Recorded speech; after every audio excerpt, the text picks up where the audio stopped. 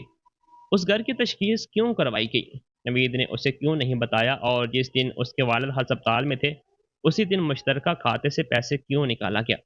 اس نے suit case کی طرف دیکھا۔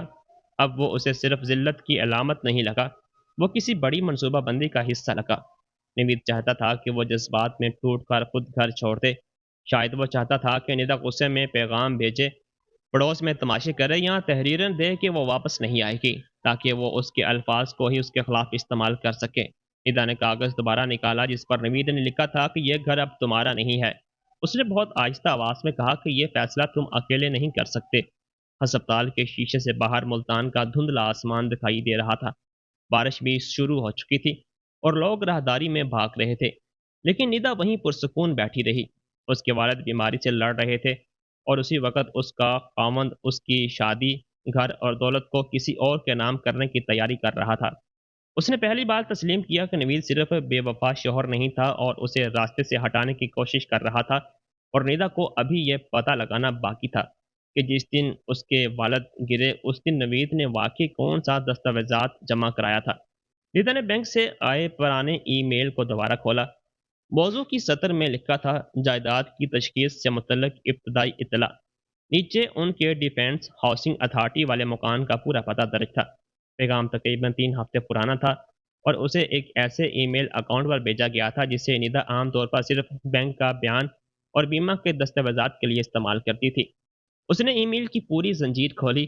پہلا پیغام بینک کی طرف سے تھا، دوسرا کسی ہیب کوآرڈینیشن ایجنسی کا تھا، تیسرا پیغام میں لکھا تھا کہ جائیداد کا بیرونی معائنہ مکمل ہو چکا ہے اور اندرونی معائنہ کے لیے درخواست گزار سے رابطہ کیا جائے گا۔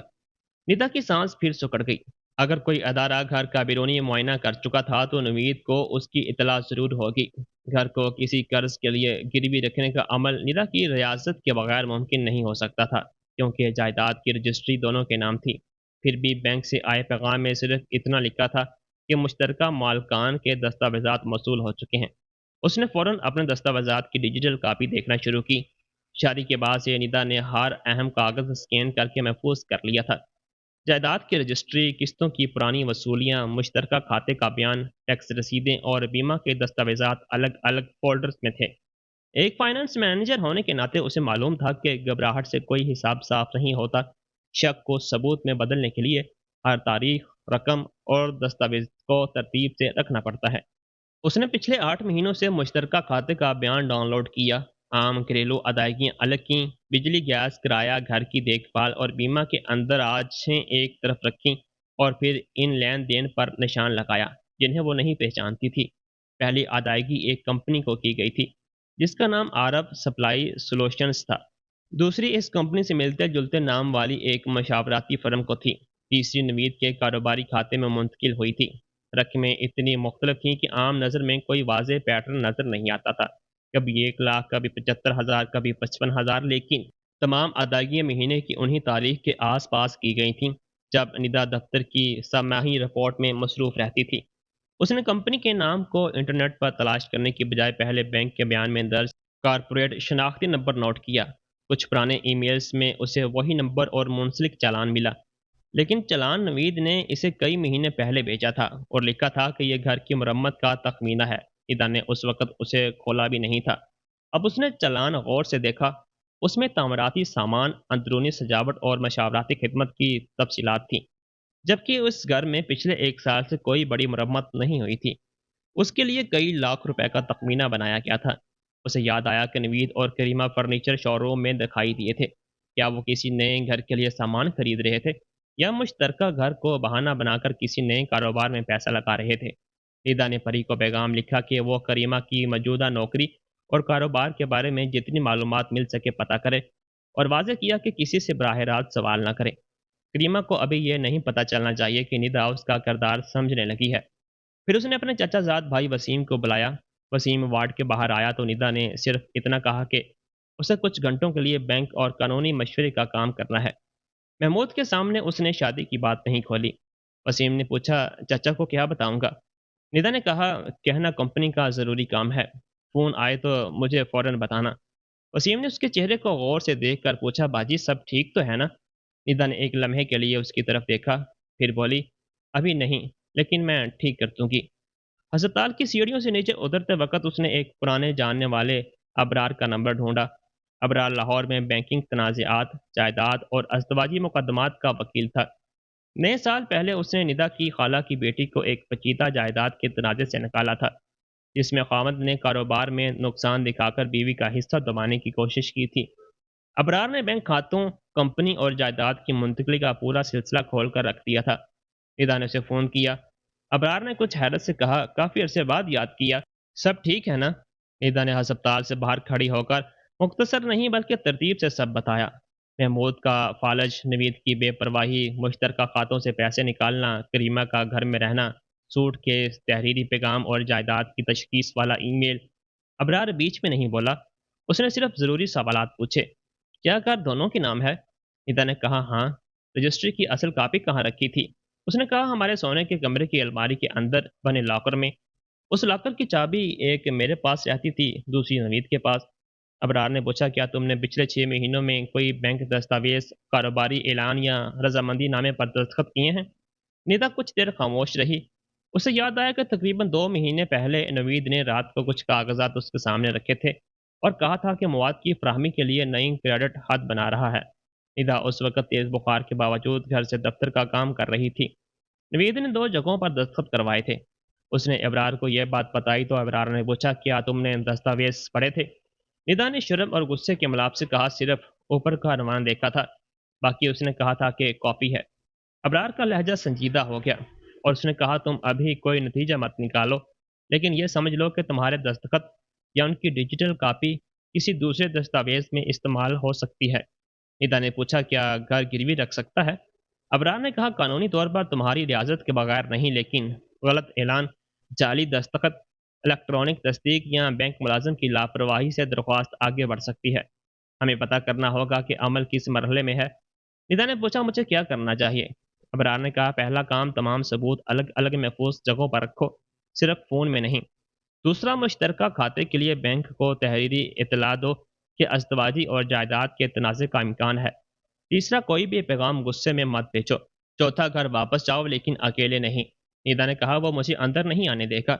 ابرار نے کہا، گھر تمہارے نام بھی ہے، وہ روک نہیں سکتا، لیکن تمہارے پہنچنے سے پہلے میں پولیس اسٹیشن کو اطلاع دے دوں گا کہ مشترکہ جائیداد میں داخلے کو لے کر تنازع ہو سکتا ہے۔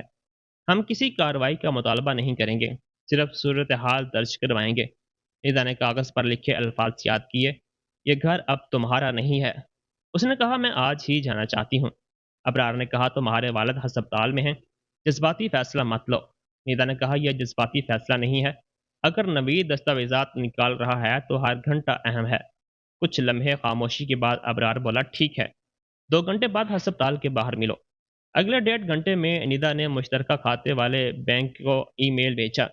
اس نے واضح لکھا کہ کھاتے سے نکالے گئے کچھ بڑے لین دین اس کی معلومات کے بغیر ہوئے ہیں اور آگے کسی بڑی رقم کی ادائیگی سے پہلے دونوں کھاتہ داروں سے الگ الگ تصدیق کی جائے۔ اس نے جائیداد سے متعلق بینک کو بھی تحریری اعتراض بھیجا۔